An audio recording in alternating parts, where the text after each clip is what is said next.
Selamat pagi, siang, sore, malam Ibu Natali. Jadi pada hari ini kami dari kelompok 1 ingin mempresentasikan tentang PSAK 221 yang berjudul Pengaruh Perubahan Kurs Valuta Asing. Sebelum itu kami akan memperkenalkan diri dulu. Yaitu nama saya Christian Tristan Levi dengan NIM 2023-737. Saya Cikwita Nela Farisa dengan NIM 2023-714. Perkenalkan, nama saya Angelina Natalia dengan NIM 2023-708. Saya Angelika Patricia dengan NIM 2023-735. Nama saya Jeremy John Carroll dengan NIM 2023-739. Saya Randy Ezekiel dengan NIM 2023-751. Nah, yang pertama ada pengertian kurs valuta asing. Kurs valuta asing atau yang biasa kita kenal dengan nilai tukar mata uang merupakan harga atau nilai dari suatu mata uang jika ditukar dengan mata uang lain. Nah, misalnya nilai tukar antara rupiah dan dolar Amerika Serikat menunjukkan berapa banyak rupiah yang diperlukan untuk mendapatkan 1 dolar Amerika Serikat. Nah, mengapa ini menjadi hal penting sebagai kita mahasiswa akuntansi? Ini tentunya berpengaruh terhadap laporan keuangan. Perusahaan yang melakukan transaksi internasional harus mengkonversi mata uang asing ke mata uang lokal, sehingga fluktuasi kurs dapat mempengaruhi laba dan posisi keuangan. Yang kedua, ada pengolahan risiko. Mahasiswa ini perlu memahami risiko kurs yang dapat menyebabkan kerugian akibat perubahan nilai tukar, serta kita juga perlu mempersiapkan strategi untuk mengelolanya. Nah, lanjut ada tujuan dan ruang lingkup. Tujuan, yang pertama ada pengakuan transaksi dan kegiatan usaha. Ini tentang menjelaskan bagaimana entitas harus mencatat transaksi dalam valuta asing dan kegiatan usaha luar negeri dalam laporan keuangan mereka. Kedua, pelaporan kurs dan dampaknya. Ini menjelaskan metode untuk menentukan kurs valuta asing yang digunakan dalam laporan keuangan dan bagaimana perubahan nilai tukar mata uang asing dapat mempengaruhi laporan keuangan.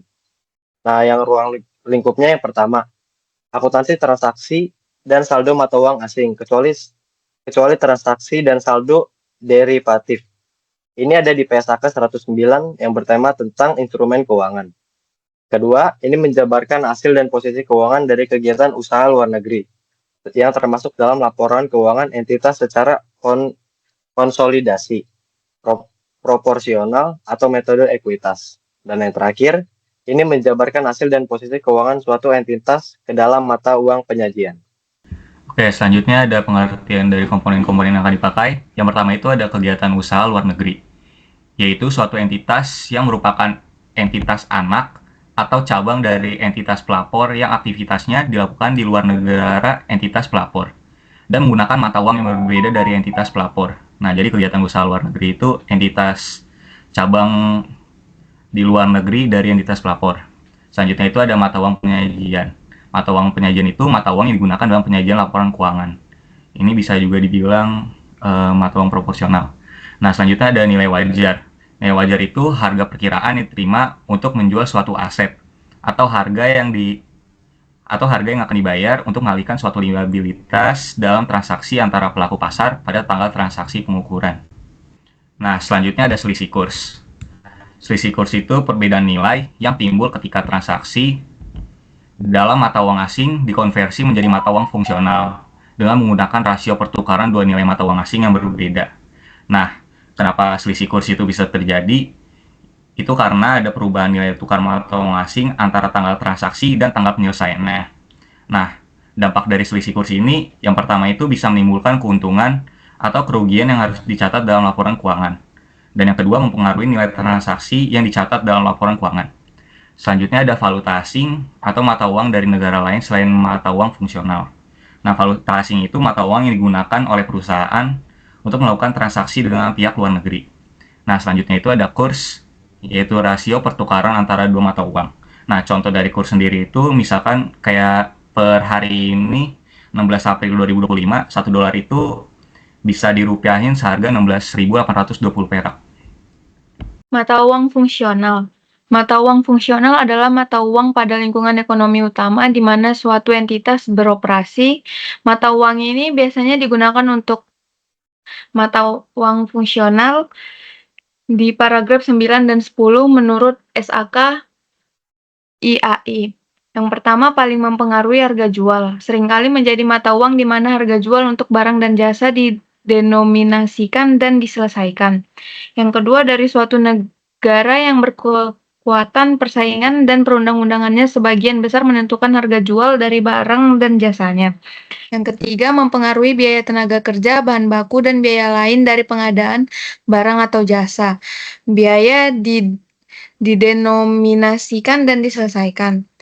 Selanjutnya, mata uang yang mana dana dari aktivitas pendanaan, antara lain penerbitan instrumen utang dan instrumen ekuitas.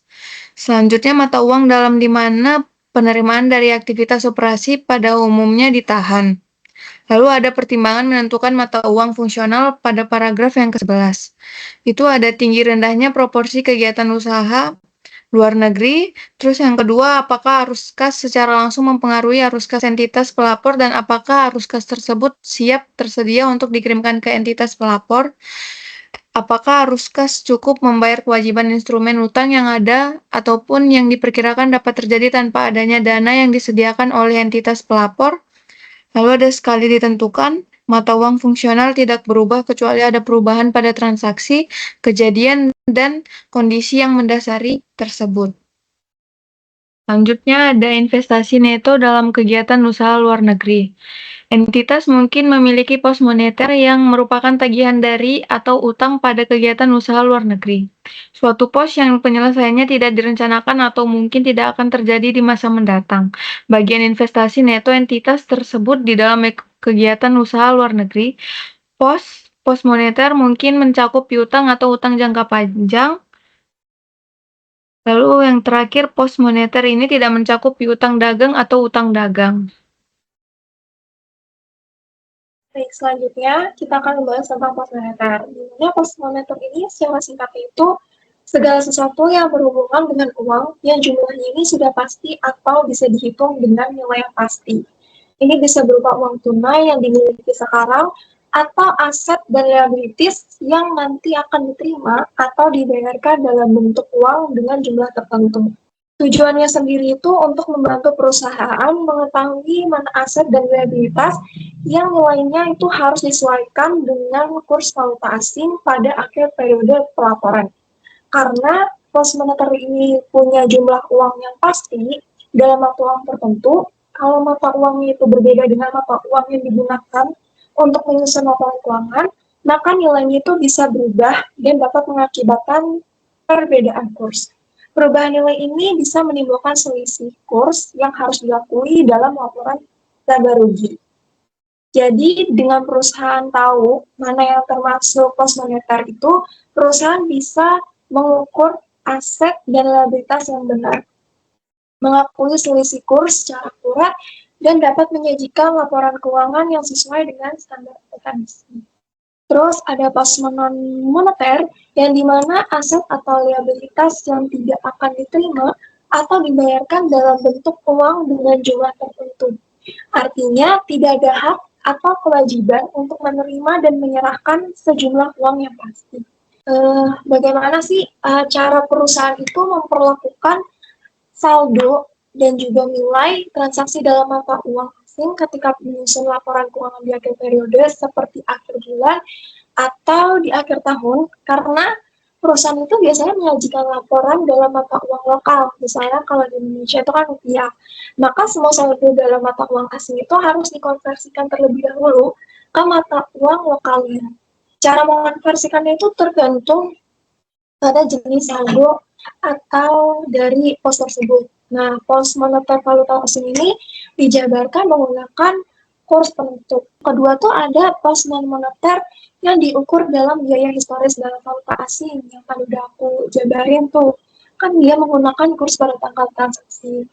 Nah, terus ada pos non-moneter yang diukur pada nilai wajar dalam valuta asing. Itu dijabarkan menggunakan kurs pada tanggal ketika nilai wajar diukur.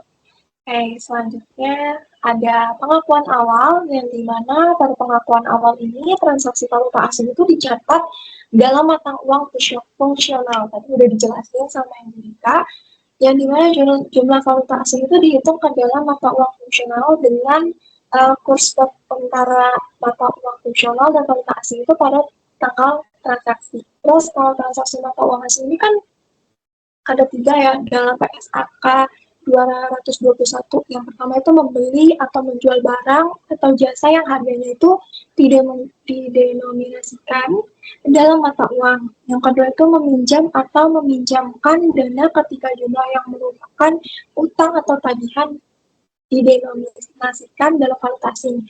Yang ketiga itu memperoleh atau melapor aset atau mengadakan atau menyelesaikan liabilitas yang didenominasikan dalam asing. Selanjutnya akan dijelaskan oleh Cici. Selanjutnya ada selisih kurs. Selisih kurs yang timbul pada penyelesaian pos moneter atau proses penjabaran pos moneter pada kurs yang berbeda dari kurs pada saat pos moneter tersebut dijabarkan. Pada pengakuan awal selama periode atau pada periode laporan keuangan sebelumnya. Diakui dalam laba atau rugi dalam periode pada saat terjadinya. Maksudnya itu selisih kurs ini tidak diakui sebagai goodwill atau keuntungan pembelian dengan diskon, tapi dicatat dengan sebagai keuntungan atau kerugian selisih kurs sesuai PSAK 221. Terus selanjutnya ada perubahan mata uang fungsional. Ketika terdapat perubahan dalam mata uang fungsional suatu entitas itu menerapkan prosedur penjabaran untuk mata uang fungsional yang baru secara prospektif sejak tanggal perubahan itu. Maksudnya kalau entitas diganti mata uang fungsional, maka laporan keuangan dijabarkan pakai mata uang baru mulai saat itu, secara prospektif atau secara kedepannya nanti. Selanjutnya ada penjabaran mata uang pelaporan. Prosedur penjabaran hasil dan posisi keuangan entitas yang mata uang fungsional bukan mata uang dari suatu ekonomi hiperinflasi ke dalam mata uang pelaporan yang berbeda. Maksudnya kalau mata uang fungsional entitas bukan dari ekonomi hiperinflasi mau dijabarkan ke mata uang pelaporan yang berbeda, maka aset dan liabilitas dijabarkan pakai kurs penutupan. Kedua, pendapatan dan beban dijabarkan pakai kurs transaksi atau kurs rata-rata. Yang terakhir ada selisihnya masuk ke penghasilan comprehensive lain atau other comprehensive income, bukan ke laba rugi. Selanjutnya ada 1, aset dan liabilitas untuk setiap laporan dari posisi keuangan yang disajikan, yaitu termasuk komparatif, harus dijabarkan menggunakan penutup. 2, pendapatan dan beban untuk setiap laporan laba atau rugi komprehensif atau laporan laba atau rugi terpisah yang disajikan, yaitu termasuk komparatif, harus dijabarkan menggunakan kurs pada tanggal transaksi yang sebelumnya aku jelasin tadi. Yang ketiga, semua hasil dari sisi nilai tukar harus diakui dalam pendapatan komprehensif lain. Itu juga aku udah jelasin tadi. Selanjutnya dijelaskan oleh Randy. Di sini ada pelepasan usaha luar negeri. Pada pelepasan usaha luar negeri, jumlah kumulatif dari selisih nilai tukar yang terkait dengan kegiatan usaha yang diakui dalam pendekatan komprehensif lain dan diakumulasikan dalam komponen terpisah dari ekuitas. Lalu ada pelepasan usaha luar negeri anak. Pada pelepasan sebagian dari suatu entitas anak yang mencakup kegiatan usaha luar negeri, bagian yang sebanding dari jumlah kumulatif selisih nilai tukar yang diakui dalam pendapatan komprehensif lain ke kepentingan non-pengendali pada kegiatan usaha luar negeri tersebut. Dalam setiap pelepasan yang lain, atas sebagian kegiatan usaha luar negeri, entitas mereklasifikasi hanya bagian yang sebanding dari jumlah kumulatif selisih nilai tukar yang diakui dalam pendapatan komprehensif lain ke dalam laba atau rugi. Selanjutnya ada pengaruh pajak, jadi keuntungan atau kerugian pada transaksi mata uang asing dan selisih nilai tukar yang timbul pada penjabaran hasil dan posisi keuangan dari suatu mata uang yang berbeda mungkin memiliki pengaruh pajak. Oke, Ibu, sekian presentasi dari kelompok kami. Mohon maaf bila ada kekurangan. Semoga ini menjadi manfaat agar kami bisa mengerti lagi tentang PSAK 221. Terima kasih Bu atas perhatiannya. Selamat pagi, siang, sore, dan malam.